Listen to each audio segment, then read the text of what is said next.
Yeah, shut the fuck up. 3, 2, 1, hey! Okay, I was like, I didn't say anything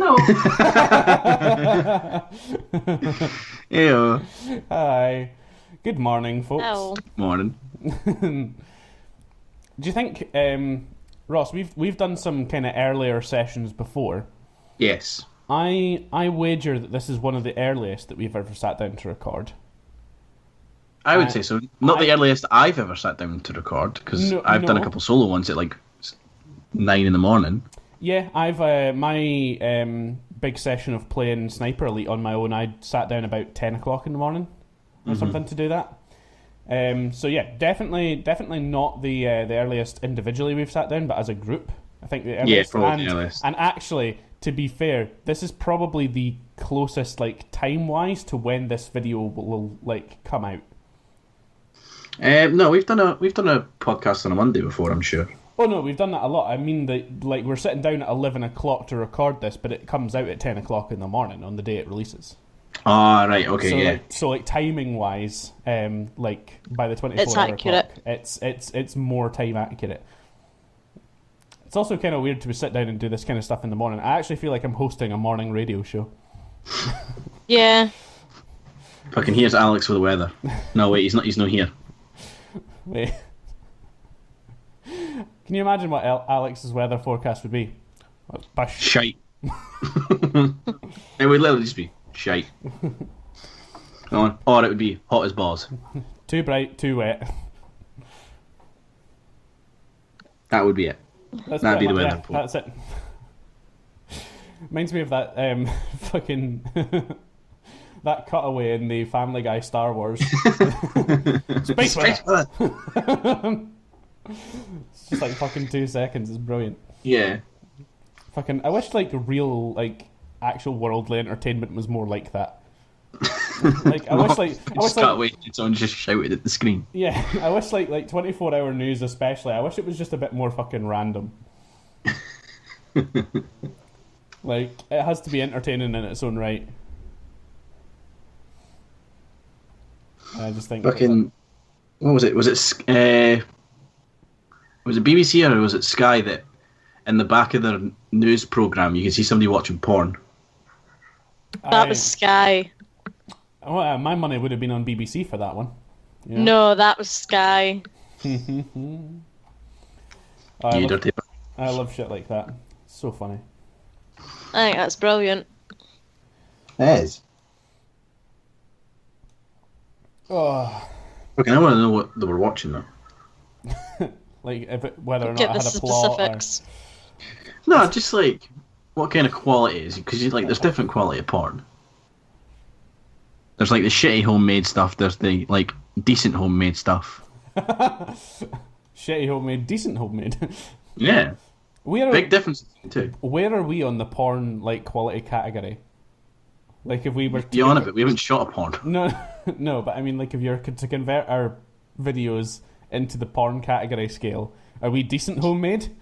I'd say we're Oh, alright okay. homemade. We're alright. No, we'd be decent because I think when we started, we were all right. But as we've progressed, we've gotten better and better because our audio's gotten better quality. Our video quality has gotten better. So Our what you're editing's got saying, better. True.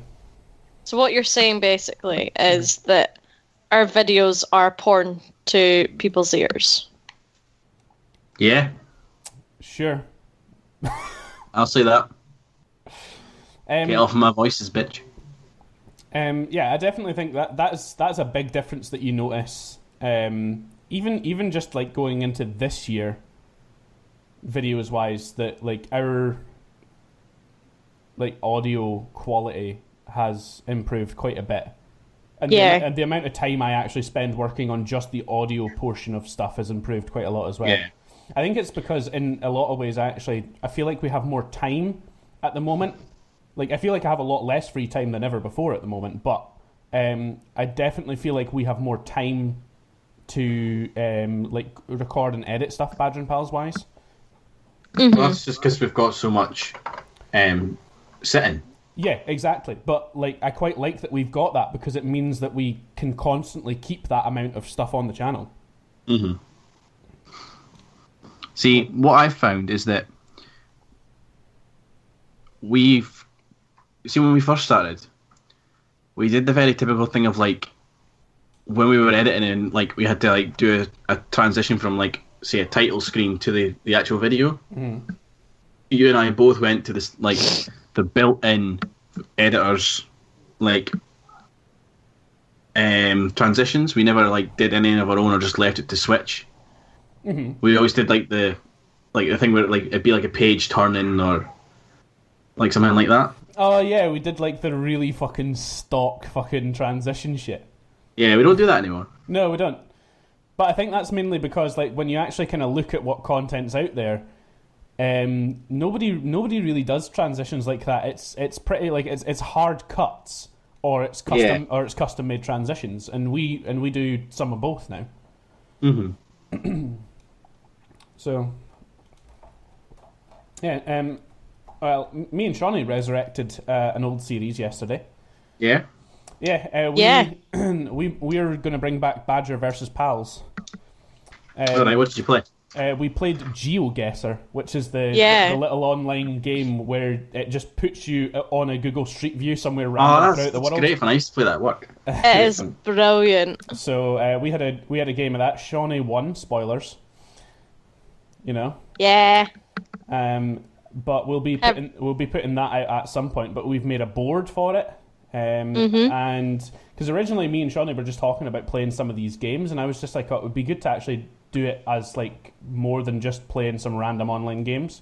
Mm-hmm. So we kind of brought back the Badger versus Pals, and then Shauni, I think it was you that said it doesn't make much sense that it's only me and you. It's not really Badger versus Pals. It's just me versus you. And I was like, well, this is season 1, and season 1 is me versus you, and then season 2, me and Ross will do something. Perhaps like maybe a little longer, maybe a little shorter, and it'll be a little bit different.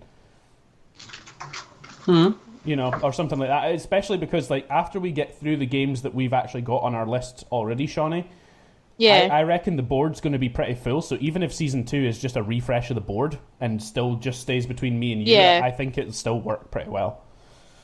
Mm-hmm. I'll happily represent the Pals. Yeah. I've been playing a lot of Dawn of War lately. Yeah, you were saying the other day. What were we playing when you said that? I can't remember. I feel like it was Halo Wars or something. I think it was Halo Wars. Yeah, because me and Steven had a conversation about playing as the Imperial Guard. Yeah, I've never played the game. I know very little about it. It's good. Like Warhammer in general, I know very little about. It's good, like. I don't doubt it. Like I used to like hang about with people that used to speak about it quite a lot, and I always thought it sounded really interesting, really in depth. I just never personally got into it. Oh, it's a total rabbit hole. Like if you get sucked into it, you could be like. There's so much lore in that like world they've made. It's the same with a lot of shit, though, really, isn't it? Yeah, it's the same with Star Wars. Yeah, or like I mean, the one I was going to go for was Pokemon. Like Pokemon's a bit different because you can get into it at a base level. Yeah. Where you don't really pay attention to anything else that's going on, but you just get into the fact that there's different creatures, you catch them, you fight them, but then there's a whole other section to the lore, the backstories, the intricacies of the world, the origin stories of each world, and just everything else that you can kind of get your head in and around in that world. Yeah. I suppose most franchises have that level somewhere, where you get into them at a base level, or you get into them at like quite the in-depth level. Mm-hmm. People are kind of scattered about all over the spectrum who are into those things. But I was playing quite a bit of GTA 5 again with Steven.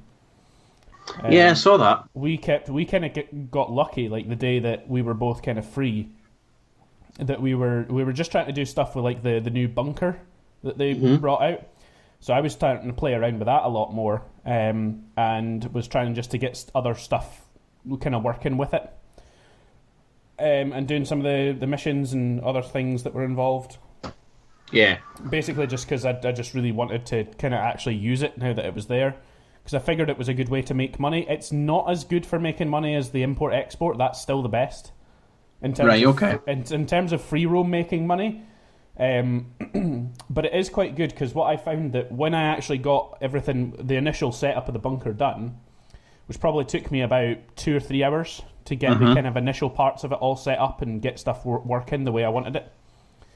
After that was done, your supplies, like your raw materials as such that you had, like the bar of that was completely full. And over time, it will just some of it will go towards researching a project, and some of it will go towards stock that you can sell.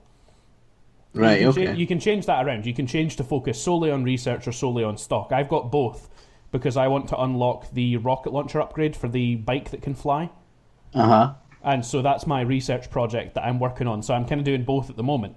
And then after that, I don't really kind of fancy anything else that it unlocks, at least not at this point in time. So I'm probably just going to focus on stock to make money.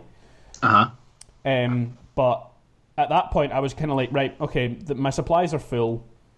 Everything, like, I just basically need to be in a game online and wait. Like, that is the only thing that I need to do, and then the bunker will make money eventually.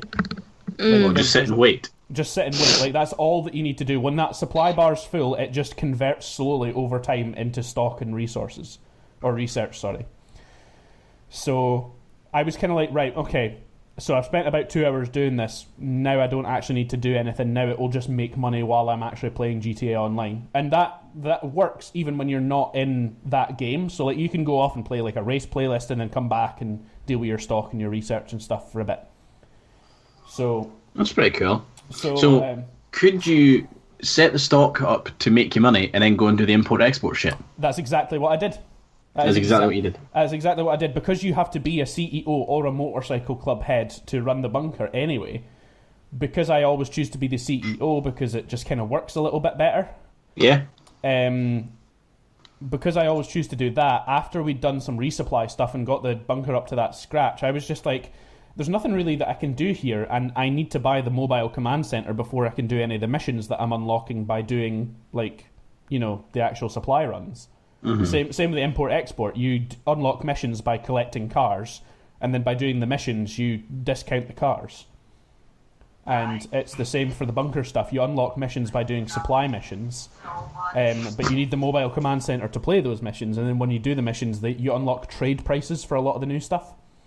So it kind of discounts it down. So like the bike goes from like 3 million down to like 2.1 or something. Alright.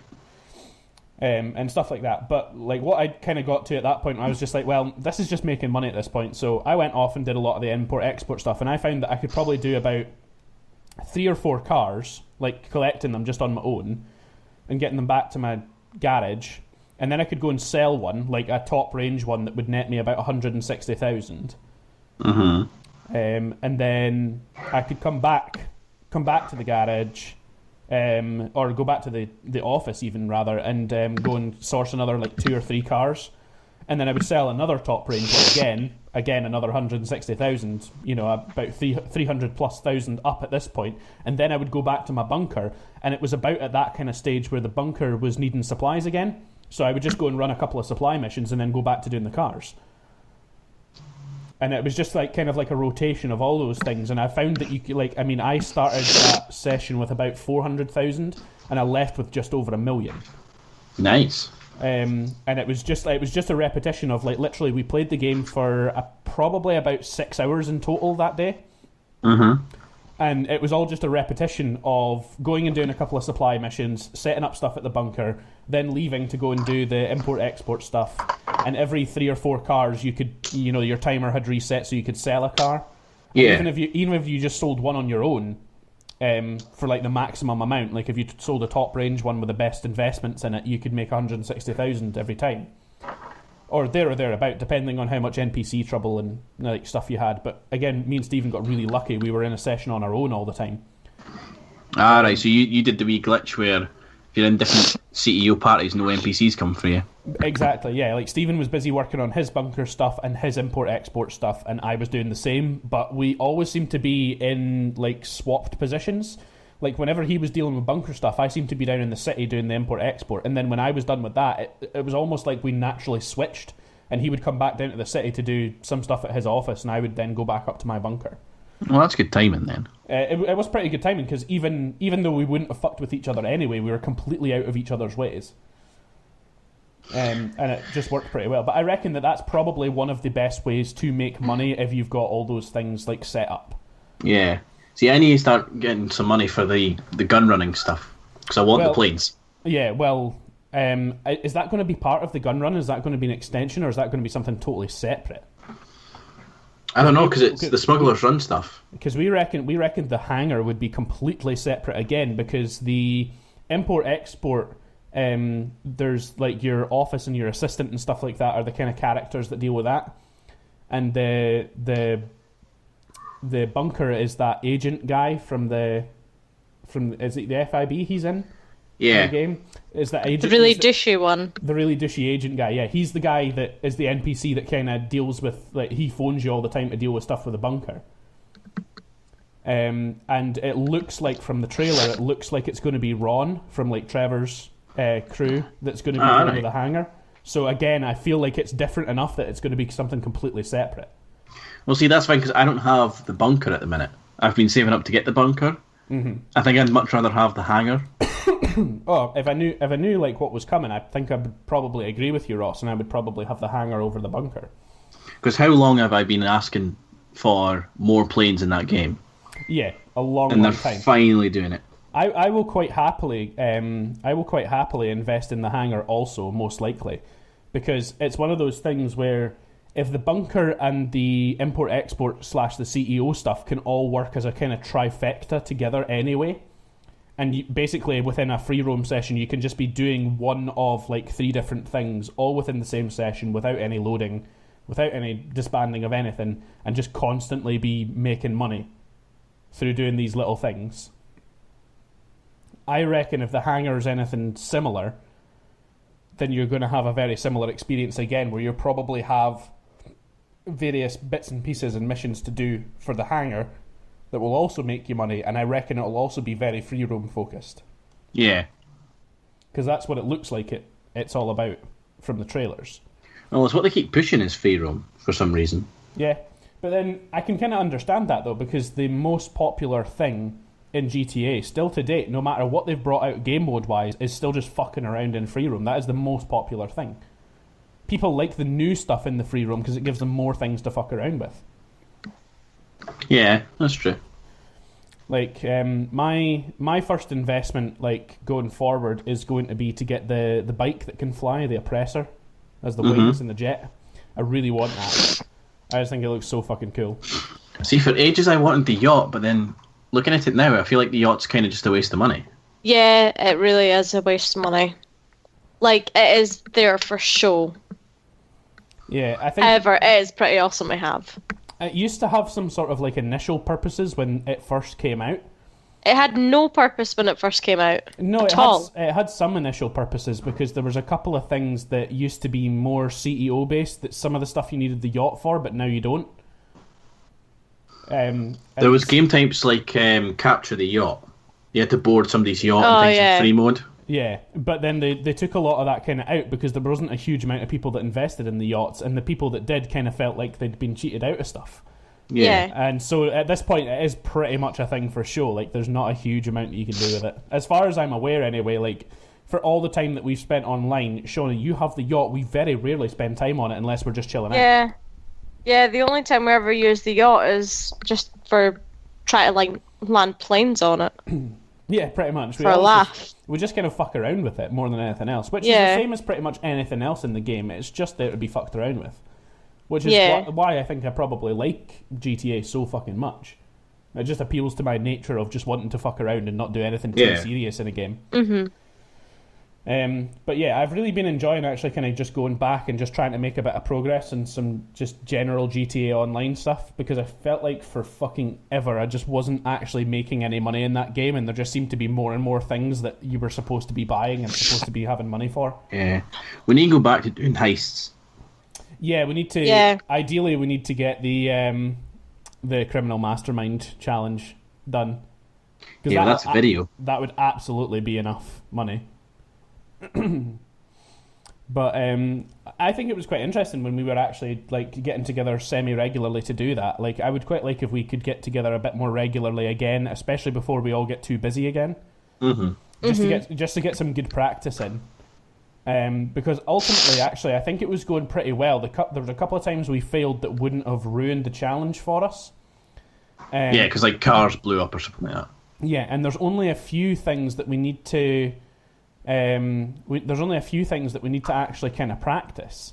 The one mission that I didn't actually think would be a stumbling block at all, that was a massive stumbling block for us, was the fucking jet mission to get the Hydra. Yeah, but let's be fair. We had done 2 missions before that as well. And then it was late at night. It was late at night, and we were at the point where we just wanted to muck around. That's very true, and I really didn't mind replaying that mission because I fucking love it, but it does give me the fear thinking that that's quite a late mission, and that is a point that we could fail quite easily.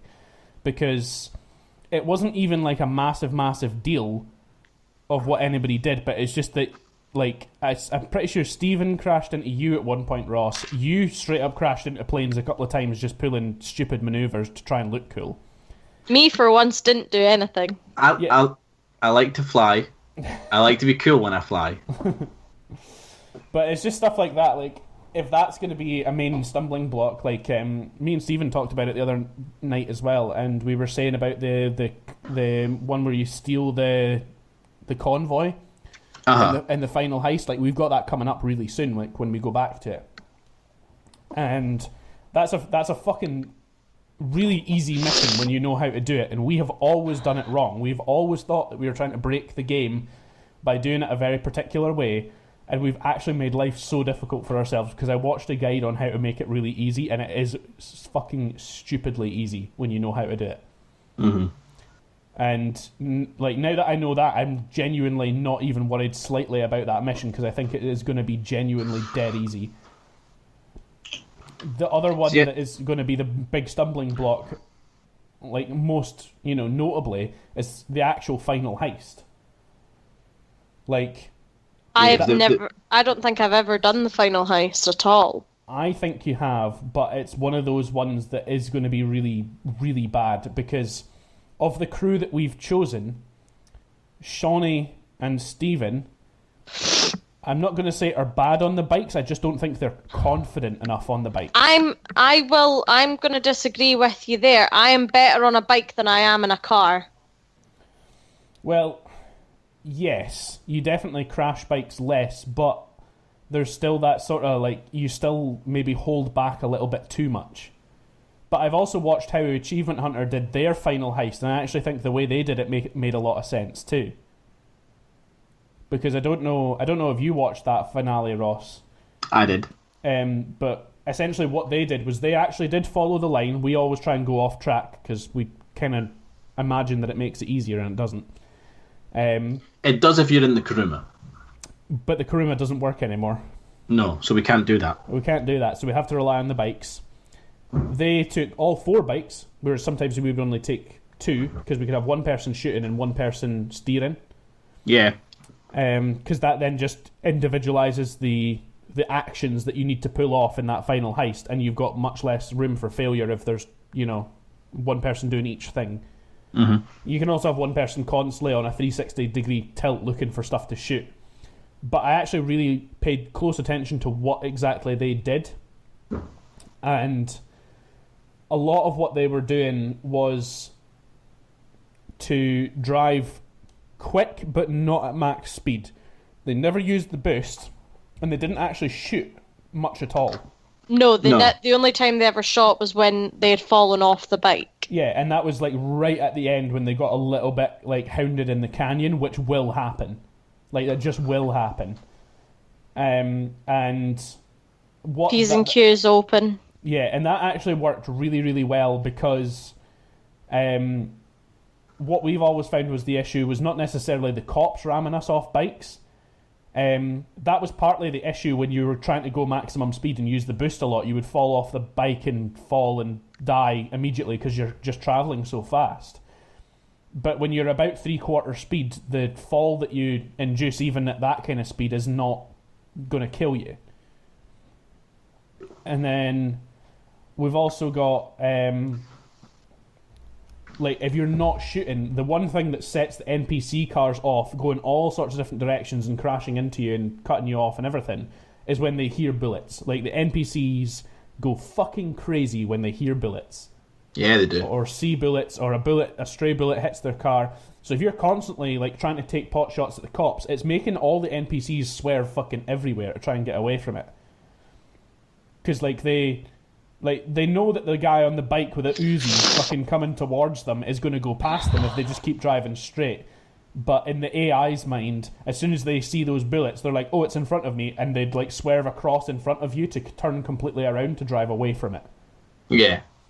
And so it's one of those things where, it's one of those things that's like, if you're not shooting that much, they're not going to do that much swerving, because the cops don't actually shoot you all that much. They shoot you at, like, the barricades.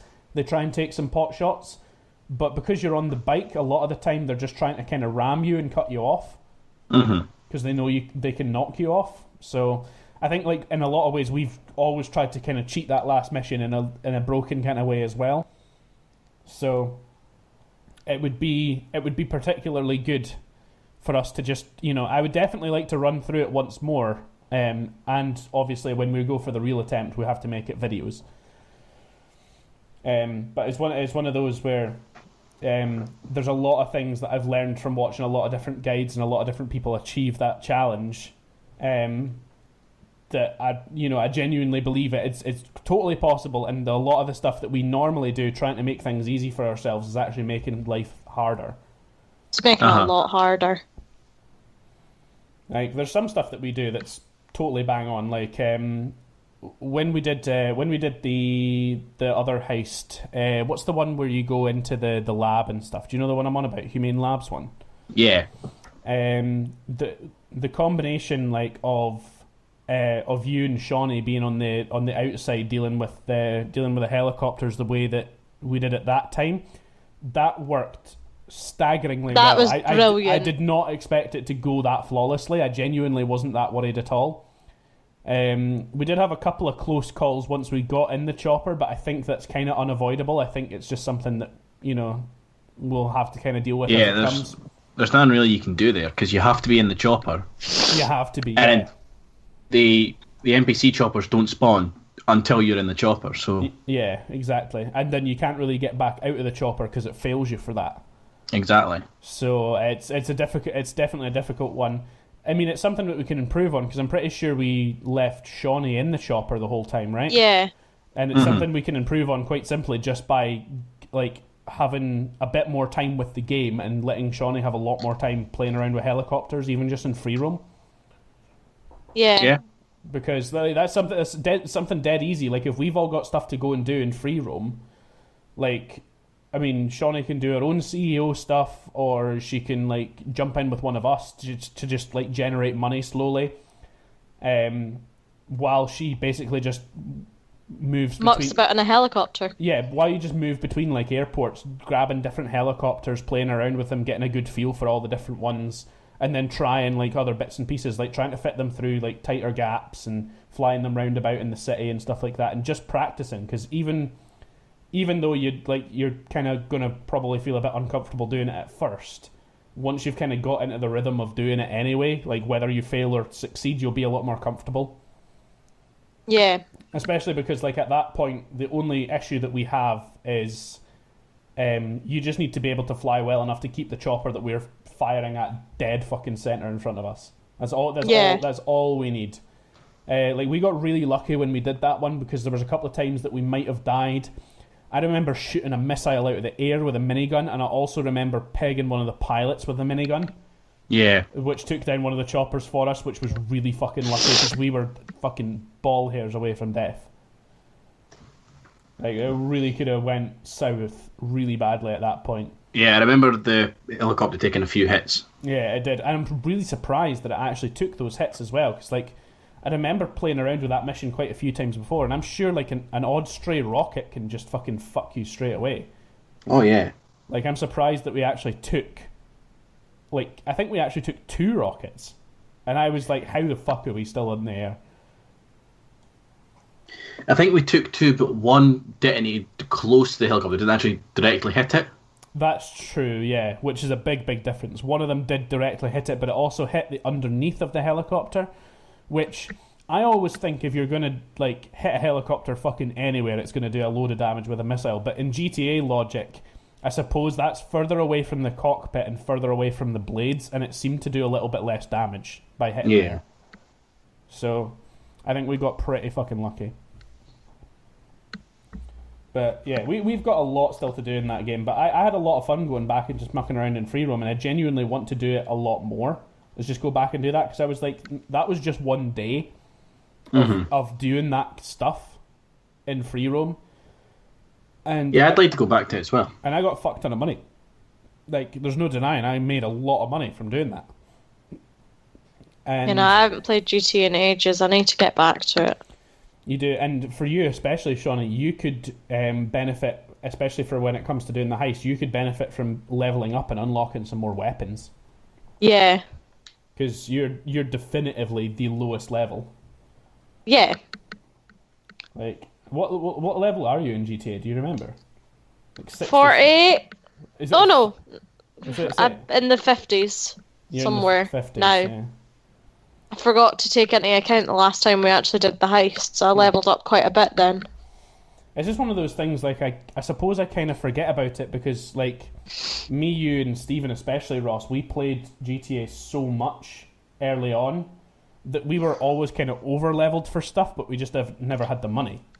Yeah, it took me, like, nearly a year and a half before I even got the Xbox One. And I just never bothered with GTA until, because at that point I didn't really know anyone who was actually playing it. And then when you guys started doing like the racing and things like that, I just kind of thought it seemed like a really good game. Mm-hmm. And so I was really late into getting into GTA. Mm-hmm. Are you rubbing your face or something? Like, I can hear something hitting off the mic. Yeah, I can hear it too. No, the mic's like not even near my face. I definitely hear something scratching against that mic, like. But yeah, like, Jimmy, you're like, what, level 180 odd? Something like that. You're over 200. I'm 234, I think. I actually want to say that I'm like level 200 and maybe 13 or something. I actually think I'm in the 200s now. Mm. But that's because, like, when GTA was still on the 360, I was grinding to get to level 100. Yeah, I was kind of doing the same, but it's one of those things that I can't remember what it was, but I wanted something that unlocked at level 80. So I grinded and grinded to get to level 80. And then after that, I stopped really paying attention, but it's also just the amount of time that we've put into that game and the sheer hours played. It doesn't really matter if you've particularly grinded, because after you kind of hit the hundreds, it doesn't really matter too much.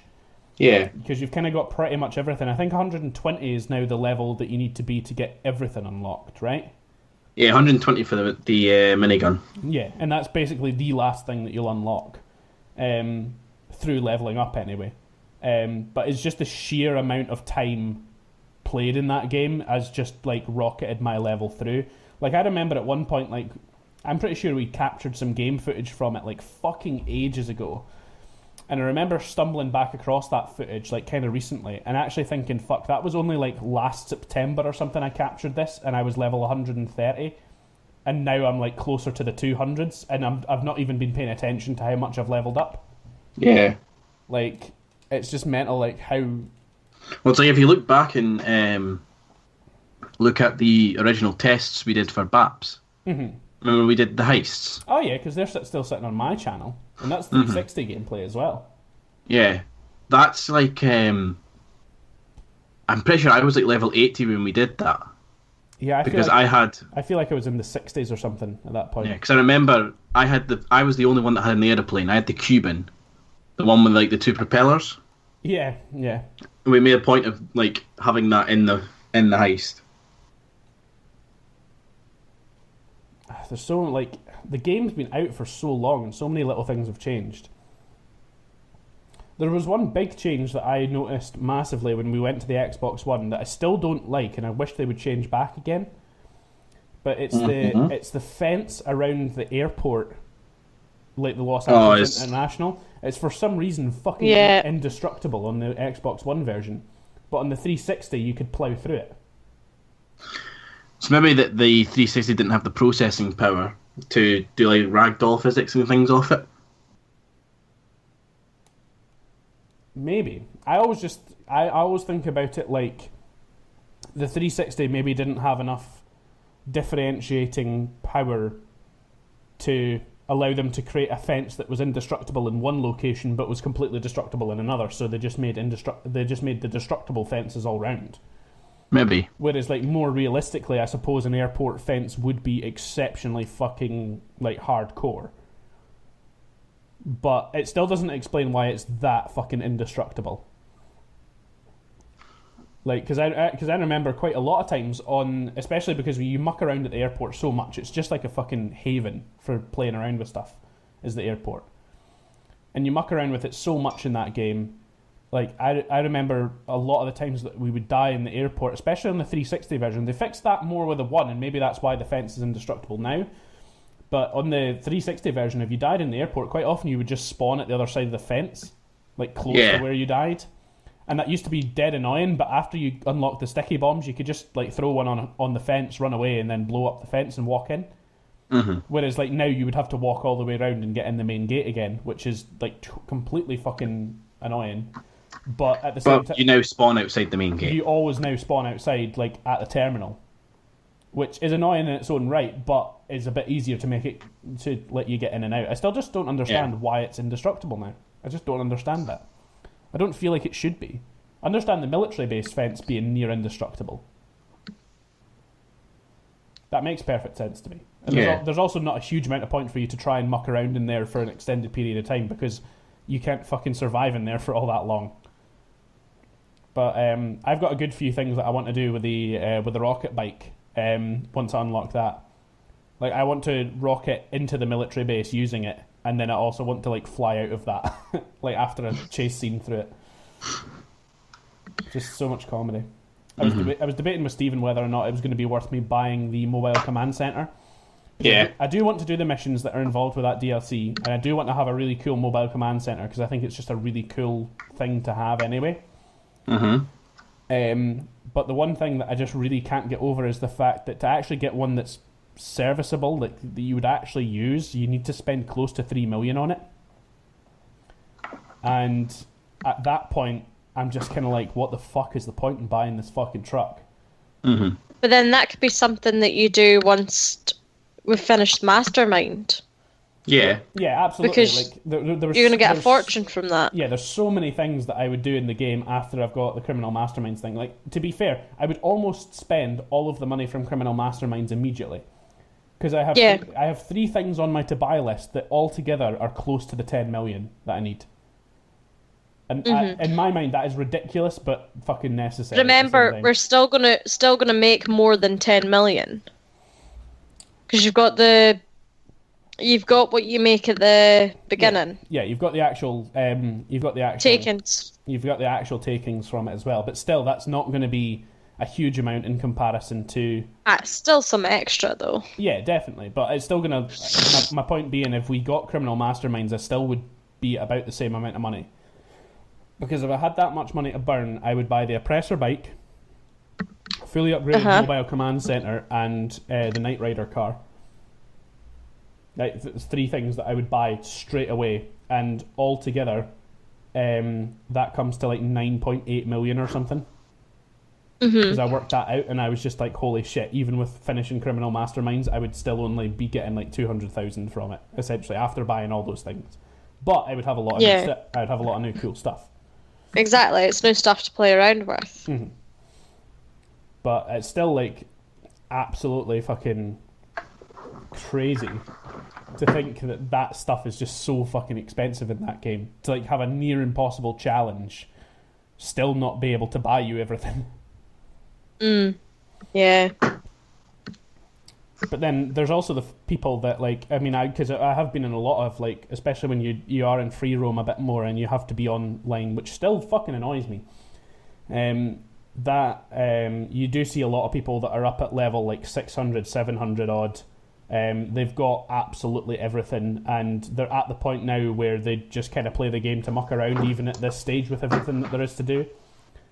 Because like they've just but you tend to find that's the people who have cash cards. Well, not always. Like there's some people that clearly have cash cards because they're maybe like level 80 or level 100 that have fucking tons of stuff unlocked, like really good stuff.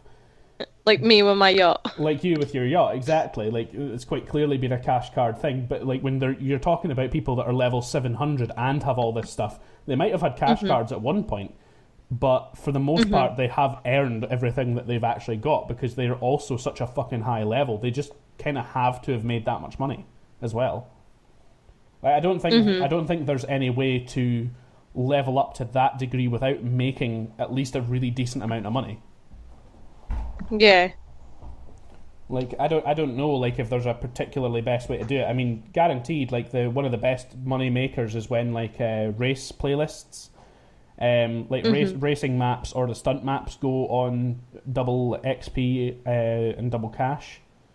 Like that makes a fuck ton of money. It does. Depending on the races that you do as well, like you can quite easily earn like 10,000-15,000 per race. Yeah. So that's like a big influx of money you can get in that in one go. Like I think some of us actually come away with a good 100,000 after a race playlist on a standard day anyway. Sometimes, yeah. It just depends. It depends on the actual race themselves. Well, because some of the races I feel give you more money than others. They do, and it's based on a lot of different factors, which I can't quite work out, because I always thought that, like, see my race, like the van race, I always thought that would give you quite a lot of money, because it's just so long. It doesn't give you that much money in comparison to some of the new stuff. Yeah. But some of the new stuff will give you a good amount of money, and, like, if you set it to, like, 5 laps, you'll get loads and loads of money from it, because you spend more time in that race. But if you set it to like 8 laps, the increase isn't that much better or more noticeable. Yeah, it's very strange. It is a pretty strange how they work it out, because I used to think that generally speaking, that was how it worked quite early on, was the longer that you spent playing a job, the more money you would get whether you won or lost. Because loads of people used to create those deathmatch maps where they would just create like a near impossible parkour system to get like outside of a fence so that you could grab a minigun and then just mow down everybody that was inside the fence, and like the kill limit was like unlimited, but the minigun had unlimited bullets, so you would just sit there mowing people down for like 15 minutes until the time ran out. Yeah. And because you had so many kills and the time had gone for so long, you would get fucking tons of money just because of how the math for the job worked. And that was how like people originally broke the game quite a lot. They would just create these kind of maps. Like there's still maps like on the Rockstar social club that are up for grabs that just say like, oh, loads of money in RP all the time sort of thing. Yeah. And some of them are just because they'll never go away. No, they won't. Like people are. It's pretty much at this point. It's because people know that those maps used to exist. I think people make the new ones saying the same thing, even though they don't, just to get people to download them and play them. Yeah. Because you get RP for people downloading your game. Yeah, you get if people add it to a playlist, you get RP. If people like add it to their saved games, you get RP and stuff like that. So I guess it kind of pays off, but it's not that much. Like if there was a cash incentive to it, I think you would see it a lot more. Yeah. Like people making online maps a lot more for a cash incentive, but for just RP, it's not that big a deal, which is kind of a good thing. I'm still a bit sad that they haven't really ever used the job points system. Like they integrated that like straight away. That was a big thing, like straight away. And everybody was like, you know, why do I have 15 JP? Why do I have 45 JP? And why do I have 50 Japans? Yeah, why do I have 50 Japan points? But it's like, It's one of those things that I don't think they ever actually kind of figured out exactly what they wanted to use it for. Yeah, and then they've just left it. And they've just kind of left it in the game, and now it doesn't really matter. Because I heard a few different things, and I don't know how, like, you know, realistic they are. I suppose a couple of them sound pretty realistic, but it's like I heard from one person that they were thinking of implementing it as like a way to like phone muggers and call Leicester and stuff. You could use job points to pay for it rather than money. So it was just a way of saving really small increments of money, which made kind of sense. Like, I'll pay 6 job points to Leicester instead of paying him 800 quid to get rid of the cops. That's more worth my time. Especially at the lower levels, like that would definitely be worth you kind of doing that. And then at one point I heard that like they were a kind of cash card sort of thing, so you could save, like if you could save 100 job points, you would be able to like kind of go somewhere and like bank them for money, but it wouldn't be that much extra money, but it would still be extra for like playing a long session of the game. A reward for continually playing the game for a long time, or being particularly good that you won quite a lot to get quite high job points. And I'm also quite happy at how much they've allowed us to do in private games and free roam and stuff, like, because initially when you made private games and played around in free roam as like a invite only session, like the amount of money you could make was pitiful. Like we wouldn't really. Oh yeah, you made fuck all. You really did make fuck all. And then even in custom race playlists and stuff like that, you wouldn't make that much money. But then it's like after a while, they kind of opened that out a little bit. And even when you just play with your friends now, you can make quite a bit of money on the game. Still something that really fucking annoys me is having to do so much of the online free roam stuff in an online public game. Yeah, that really bugs you. It does really bug me. Like, I get what they've tried to go for there, but I would love the option to be able to still do it in a private game and just have the repercussion of doing it in a private game be that there are more NPCs to fuck with you. Because even in a public game, say you go and collect an import-export car. You go and get it, there's NPCs that are there to fight you, then the cops come after you on the way back, then you deliver it to the garage. That can be difficult enough as it is and can cost you quite a bit of money to get the car, because you've got to pay for all the repairs. Yeah. Then when you go to sell it, occasionally there's like 2, 3 or even 4 cars that will come after you and hound you until you're within about 500 feet of where you need to deliver the car to, which can also detract how much money you get, and they can quite easily kill you, which then fucks the whole thing, because you can no longer deliver the car. So that's already kind of in place. There's already a system in place for when there's a low amount of players online. They tend to focus more on the NPCs fucking with you during those things. So in my mind, there is no reason for it to need to be online only when they could simply just add a bit more NPCs to that. Just make it, as standard, a little bit more difficult, and then you don't need to bother with the online portion of it. See, the problem I find with the NPCs is that they're more accurate. Absolutely. But here's the one difference, right? NPCs more accurate, they're going to get a couple of bullet holes in the car, they're even going to damage you quite a bit, versus a player, the first thing that they're going to do is ram you off the road and make the car worth fuck all, then they're going to kill you, and then they'll either just blow up the car, or they'll booby trap the car so it blows up when you get back to it. They won't actually... Like, I kind of have an appreciation, but a real fucking hatred for, like, when import-export first came out, the people that used to stand opposite the garages that you could take your cars to and just shoot you out of the cars as you were delivering them. Or place bombs at the door for when you delivered your cars. They still fucking do that. They still do that, and I just don't understand. Like, I understand the people that kill you and take the cars, because that's how you get cars quickly, and a really good way to kind of maximise your time in the game, and you don't have to go through the missions or the setups or anything. You just wait for people to come past, shoot them, and take their car. Which I think is really fucking shitty of them, but I can't fault them for it, because they're kind of actually playing the game right. Mm-hmm. They're actually doing something with it. Whereas a lot of the things that come up, like with the cargo, even the new bunker stuff has options to interrupt players doing stuff. And the one thing that I just really get bugged by is that when people see that blip on the map, a lot of people in GTA Online just go to the fucking blip, kill you, and then leave. They don't do anything with the stuff that they're meant to. Although I don't know if it's just for the bunker stuff, but Stephen had said that when he'd been doing the bunker stuff online, a lot less people were bothered about the bunker stuff because you don't get money for interrupting somebody doing a supply mission. You can just take the supplies for your own bunker, and if you don't have a bunker, there's no reason for you to do that. Like, there's literally no benefit to you doing it. There's no bonus to you doing it. The only thing you're doing is interrupting somebody else for a short space of time. And unless you have any particular vendetta to achieve by doing that, there is no reason to do it. Even with the delivery missions, NPCs are fucking rife on the bunker delivery missions. Holy shit, they are hard. Yeah? Oh yeah, they really fucking hound you. Holy shit. Like, I did one that was worth about 120,000. That's where I let my bunker supply get to before I sold it at the end of the night. Mm-hmm. I had 5 drop-offs, and after every single drop-off, Merryweather came after me. And it wasn't the fact that I could outrun them and just go to the next drop or anything like that. I had to stop and actually fight them because it wouldn't reveal where the next drop was until I'd killed all the Merryweather guards. All right. And these guys, some of them were just on like dirt bikes and stuff, and it wasn't that bad.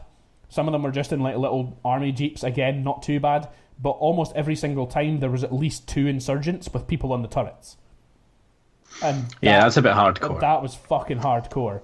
Like, you have a bulletproof insurgent of your own, but I was also doing it on my own, so I didn't have anybody regularly in the turret, which made it really difficult. And at the last 2 drops, I got like helicopters for like the last 3, and I got 2 helicopters in the last drop, which was just ridiculous to try and fight on your own. Thankfully, even when you died, you just respawned nearby and you could just like fight them again. You didn't seem to get any kind of punishment from dying, but it's one of those things where I'm like, if players were fucking with you at the same time, it would make it nearly impossible. Yeah. Like, you would almost need somebody when you're doing that bunker delivery to have like a Savage or a Hydra or something just overhead, taking out the helicopters and the bigger like vehicles and just clearing the path for you, as opposed to just delivering. It's like so ridiculous. But again, that's in the game. That was really fucking hardcore. Why do I need to do it in a fucking public game? I don't know. Fucking, this has been the GTA podcast, has it? Yeah. Yeah. We do these quite a lot, I feel like. GTA is our game to fucking moan about and brag about and whatever else.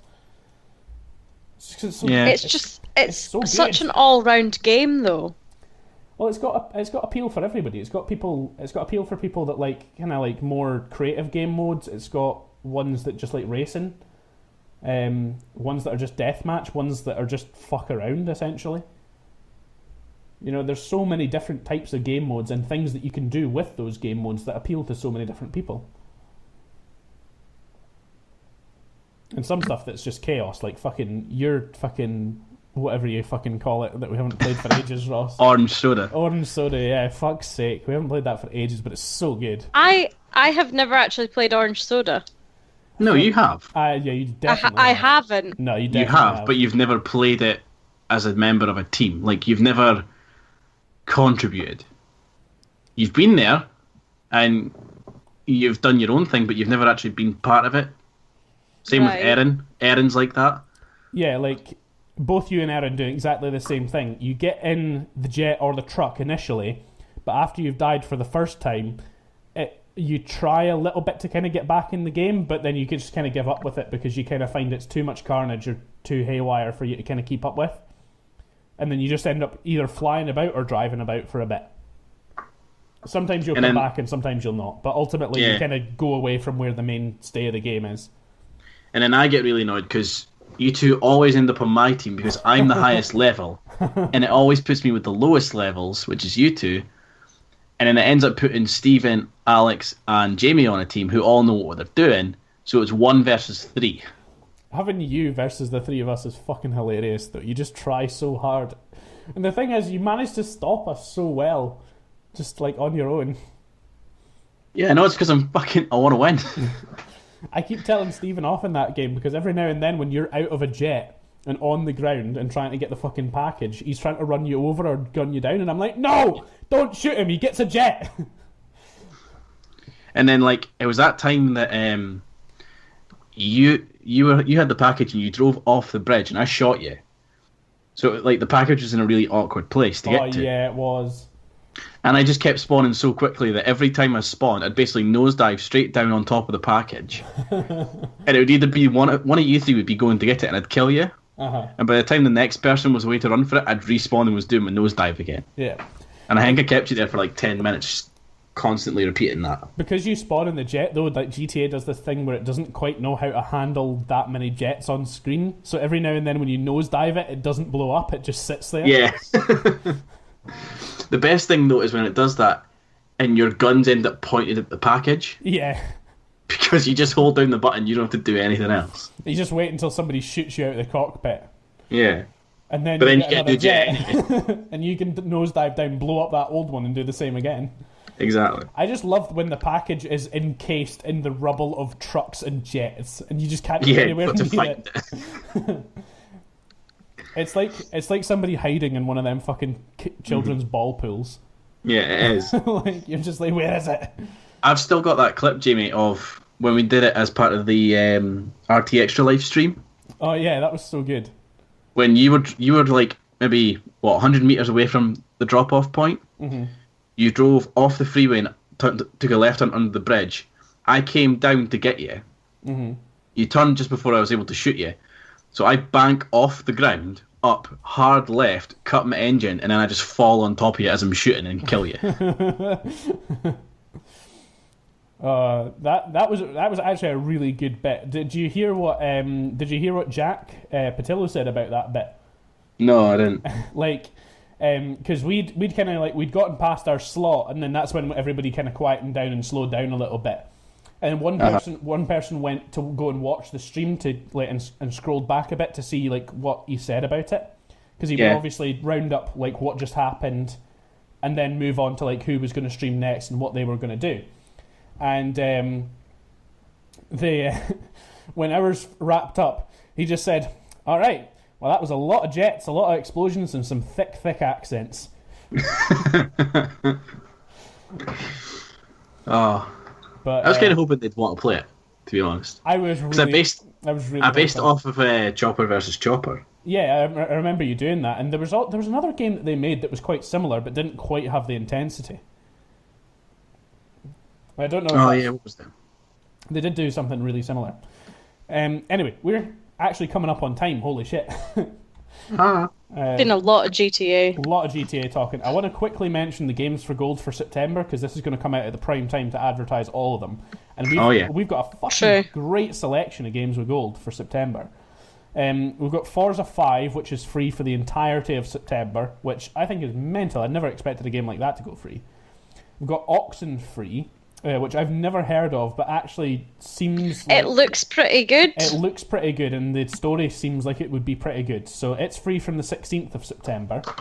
Mm-hmm. We've got Hydro Thunder Hurricane, which is those classic proper boat racing things, like rocket powered speedboats racer. Which is backwards compatible from the 360 from the 1st of September through to the 15th of September, and also on backwards compatibility there's going to be Battlefield 3, which actually I think everybody here owns anyway. Yeah. I don't. Although I might re-download it anyway, just so that I have a copy that plays on the Xbox One. If we ever want to go back to it, I probably won't play Battlefield 3, but it is a fantastic game. I think me and you, Ross, especially, we played a lot of that game. I think we did. If I remember rightly. Me and Steven certainly played a fuck ton of it. Played way more of 3 than we played of 4. That was for sure. I remember picking up 4 deliberately, trying to get really, really into it, and never played it that much. But yeah, so that is actually a really fucking massively good selection for September. And it'll be pretty good. I'm going to pick up all of them. Not sure how much I'll play all of them. I reckon I'll play quite a bit of Forza 5, and I think I will check out Oxenfree at some point. Battlefield, again, probably won't play much of. I think me and you would have a lot of fun playing the Hydro Thunder Hurricane, Ross. I don't know why. I just think us in high rocket-powered speedboats would be quite funny. But yeah, really good selection. quite like how good the games for gold is getting. Yeah, they've had some really good games on it lately. Yeah, like I always want to kind of err towards saying that PlayStation Plus has had a better selection of games because they've got a lot more AAA titles and a lot more like full price games that go on it.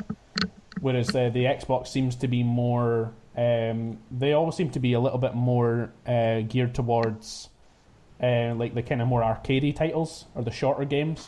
Yeah, but that's not necessarily a bad thing, though. Not necessarily. Yeah, because there's games that you wouldn't necessarily pick up. I mean, take. I hate bringing that up again, but Slime Rancher, for example, Best would game. you have played that? Game of the year. Would 2017. would you have ever considered buying Why did you go Rick there with that? Best game of the year, 2017. Morty. But It's the game of the year, Morty. honestly, would you have bought that if it was like? Would you have got it? I'll be completely honest. Here's how Slime Rancher went for me, right? Picked up free games for gold. Thought, that looks like a kiddie load of shit. For some reason, I thought it would be more like a real-time strategy game, like top-down, managing some kind of Slime Ranch. I don't know why I had that in my head it was going to be. You went away down to your friends George and Jordan's one night. Mm-hmm. Oh, there goes Ross. You went down to theirs one night, and I was like, what do? I'm in the mood to check out something new and different. What have I got? You could put on that kiddie game. I put on Slime Rancher. I was just like, do you know what? If it's shit, it's shit. I'll uninstall it. I had the best fucking time of my life, and I love that game. It was just so good. It was just so good. Yeah, because just that the night we were not meant to be watching a film, and yet I ended up just watching you play Slime Rancher all night. Yeah, that is exactly what happened. Anyway, we should wrap up and finish up. Ross has obviously had internet problems, and he has dropped out the call. But he made it to the end. He will be remembered. What's that? Him dead now? Yeah, he's dead. Yeah. Okay. But yeah, check out the YouTube channel. If you've enjoyed the podcast, do Let's Plays every Friday and podcast every second Tuesday. Don't go to the website right now. We're in the process of rebuilding it, and so it's not live currently. And thanks for watching. Bye. Bye. And Ross says bye too.